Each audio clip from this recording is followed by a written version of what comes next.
Bonjour à tous, bienvenue sur Mathessa, ma chaîne de maths pour dédramatiser. Au programme aujourd'hui une vidéo d'exercice pour les élèves de terminale spécialité, position relative d'une courbe et de sa tangente.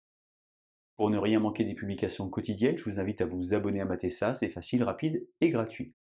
Je vous rappelle également que vous avez sur www.mathessa.fr tous les documents support pour une année scolaire sereine et réussie. Nous sommes aujourd'hui dans le chapitre de terminale spécialité qui traite de dérivation et convexité. Je vous insère comme d'habitude le lien vers la playlist du chapitre afin que vous puissiez vérifier vos acquis et vos connaissances. Savez-vous par exemple déterminer par le calcul l'expression de l'équation de la tangente à une courbe en un point donné? Savez-vous également dériver des fonctions composées? On a donc aujourd'hui un énoncé relativement simple. La donnée ici d'une fonction qui s'appelle f équivaut pour tout x qui appartient à un grand R, 2 sur x carré plus 1. Vous remarquez évidemment que le domaine de définition c'est grand R puisqu'au dénominateur, on ne peut pas avoir 0. On souhaite donc étudier la position relative de CF, la représentation graphique de la fonction f, ainsi que de sa tangente au point d'abscisse moins 1. Si vous vous sentez suffisamment à l'aise, eh bien comme d'habitude, je vous propose de mettre la vidéo en pause, tenter de compléter le tableau préparé pour vous, et on se retrouve évidemment juste après pour la correction. Allez, un brouillon à crayon, et c'est parti! Alors cette vidéo pourrait éventuellement intéresser des élèves de première spécialité. Nous ici on va dériver avec 1 sur U. Un élève de première spécialité dirait par exemple que c'est quelque chose de la forme U sur V et utiliserait alors la dérivée d'un quotient. Je vous insère le lien vers la vidéo si vous avez oublié comment est-ce qu'il faut faire. On a donc ici U qui vaut x carré plus 1, de dérivée 2x. Le petit 2 qui est au numérateur s'appelle une constante multiplicative, il est donc conservé dans la dérivation. La dérivée de 1 sur u, c'est donc moins u' sur u carré. J'ai donc ici moins 2x fois 2 moins 4x sur x carré plus 1 au carré. Pourquoi j'ai besoin de la dérivée?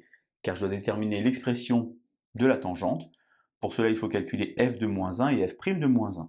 Alors f de moins 1, je reviens ici, ça fait donc 2 sur moins 1 au carré, 1 plus 1. 2 sur 2, en d'autres termes, j'ai 1. Et f' de moins 1, ça fait donc, attention, moins 4 fois moins 1. Et au dénominateur ici, moins 1 au carré, ça fait 1 et 1. 2 au carré, ça fait 4. J'obtiens finalement 4 sur 4. J'obtiens également 1. J'ai donc comme formule f' de moins 1, facteur de x moins 1 plus f de moins 1. Et je m'arrête un instant car je me suis trompé. C'est pas x moins 1, c'est x moins moins 1. Gros piège habituel. J'ai donc ici 1, facteur de x plus 1, puisque j'ai ici 1 et 1. En d'autres termes, je vais avoir x plus 2. La tangente au point d'abscisse moins 1 a donc pour équation y égale x plus 2. Une fois que j'ai fait ça, eh bien, je vais m'intéresser maintenant à la position relative. Et pour cela, il est naturel d'étudier la différence entre f de x et y. Je vais donc écrire ce que ça veut dire et effectuer des calculs algébriques. Donc je vais avoir 2 sur x carré plus 1, moins, ici, x plus 2. Erreur classique commise par tous les élèves, c'est d'écrire ça. Il faut penser à mettre évidemment ici des parenthèses. Je mets alors au même dénominateur, j'ai ici x carré plus 1, 2 moins x plus 2, x carré plus 1. J'ai ici tout un travail algébrique à effectuer. Par exemple, mettre des fractions avec des lettres au même dénominateur, on apprend ça en classe de seconde. Je vous insère le lien vers la vidéo si vous voulez vous entraîner. Je vais donc conserver ici mon dénominateur. Et ici, je vais mettre une petite parenthèse et distribuer. Je vais donc avoir comme ceci, moins x3, ici plus x, plus 2x carré, plus 2. Alors ici, j'ai toujours x carré plus 1. Les deux qui sont là vont partir, et je me rends compte que j'ai x3, x et x carré. Je peux donc mettre x en facteur, puisque j'ai le petit moins devant, je vais le conserver.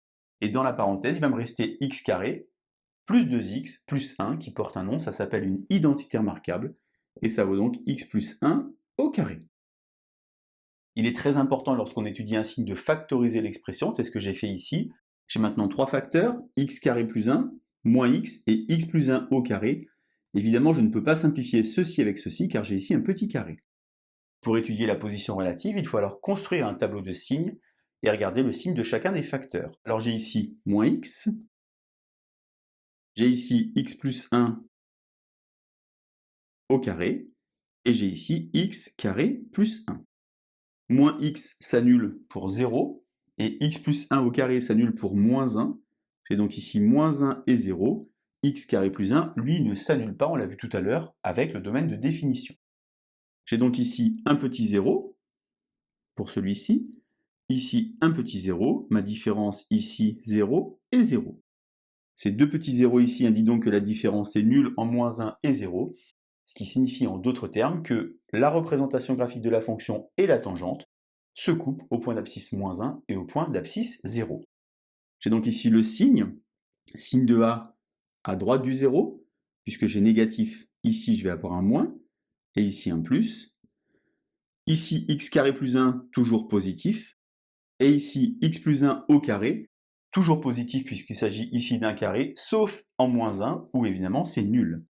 J'ai donc ici plus, plus et plus. Finalement ici plus, plus, et ici moins. Maintenant, je vais pouvoir basculer du signe à la position relative. Si la différence est positive, c'est donc ici que f de x est plus grand que y. En d'autres termes, CF est au-dessus de t-1. Et ici, j'ai négatif. CF est en dessous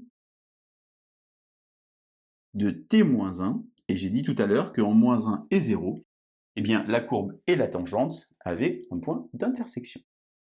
Pour finir, évidemment, je vous insère une petite incrustation avec ma calculatrice. J'ai tracé donc la représentation graphique de la fonction f ainsi que la tangente, et je me rends compte évidemment que mon tableau ici est cohérent avec l'image. Voilà donc position relative d'une courbe et de sa tangente. Vous avez maintenant ici la méthode. On détermine l'équation de la tangente, on va calculer évidemment la différence, et on étudie le signe de cette différence.